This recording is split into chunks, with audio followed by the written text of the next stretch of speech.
আজকের পৃথিবীতে যারা সফলতার দাস দেয়, সফলতার আলোচনা করে, তারা মানুষকে সবার আগে শেখায় টাইম ম্যানেজমেন্ট।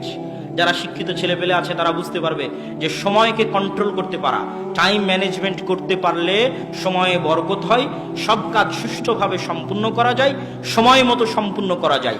তো এই টাইম ম্যানেজমেন্টের আমার গবেষণা অনুযায়ী সালাতের চাইতে আর কোনো বড় মাধ্যম নাই যেটা দিয়ে মানুষ তার সময়কে কন্ট্রোল করতে পারে। আপনি যদি দেখবেন যে 5 ওয়াক্ত সালাত বিহীন একটা দিন আর 5 ওয়াক্ত সালাত ওয়ালা একটা দিন, যেই দিনটা আপনার 5 ওয়াক্ত বিহীন পার হয়ে গেছে ওই দিনে দেখবেন কোনো কাজই হয়নি।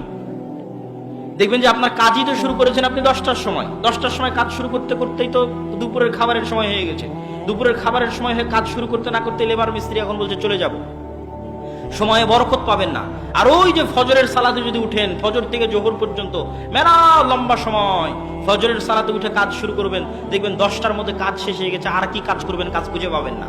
এটা সালাতের বরকত। আবার যখন জোহরের সময় আসবে তখন সালাত বলবে, আপনাকে সালাত বলবে, এই তুমি জোহরের পর কি করবে এখনই ভাবো। এটা হচ্ছে আপনাকে সালাত আপনাকে রিমাইন্ড করছে। আর আপনি যদি ওই ক্যারাম বোর্ড খেলতে থাকছেন, জুয়া খেলতে থাকছেন, কখন জোহর থেকে আসর হয়ে গেছে, আসর থেকে মাগরিব হয়ে গেছে, মাগরিব থেকে ইশা হয়ে গেছে, দিন পার হয়ে গেছে, আপনি বুঝতে পারেননি। ওই দেখা যাচ্ছে মোবাইল নিয়ে বসে আছে, ফেসবুক নিয়ে বসে আছে, ভিডিও গেম নিয়ে বসে আছে, সিরিয়াল নিয়ে বসে আছে, মুভি নিয়ে বসে আছে, কখন জোহর হয়েছে, আসর হয়েছে, মাগরিব হয়েছে, ইশা হয়েছে, বুঝতে পারেনি। ওর দিন কিভাবে পার হয়ে গেছে বুঝতে পারেনি। আর ও যদি ওই খারাপ কাজটা করা অবস্থাতেও যদি সালাত আদায় করতো, তাহলে জোহরের সালাতের সময় জোহরের সালাত ওকে একবার রিমাইন্ড দিত, এরপরে কি করবে। আবার আসরের সময় আর একবার রিমাইন্ড দিত, এরপরে কি করবে। আবার মাগরিবের সময় আরেকবার রিমাইন্ড দিত, এরপরে কি করবে। এশার সময় আরেকবার রিমাইন্ড দিতে, এরপরে কি করবি।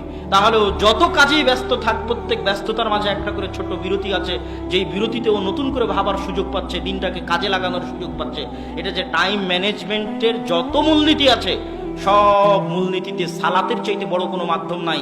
যেটা একজন ব্যবসায়ী, যেটা একজন কৃষক, যেটা একজন ছাত্র, যেটা একজন শিক্ষক, যেটা একজন দোকানদার, যে পর্যায়ে আছে, সকলের বরকতের রাস্তা, দুনিয়াবী সফলতার রাস্তা উন্মুক্ত করে দিবে, এরকম কোনো মাধ্যম সালাতের বাইরে নাই।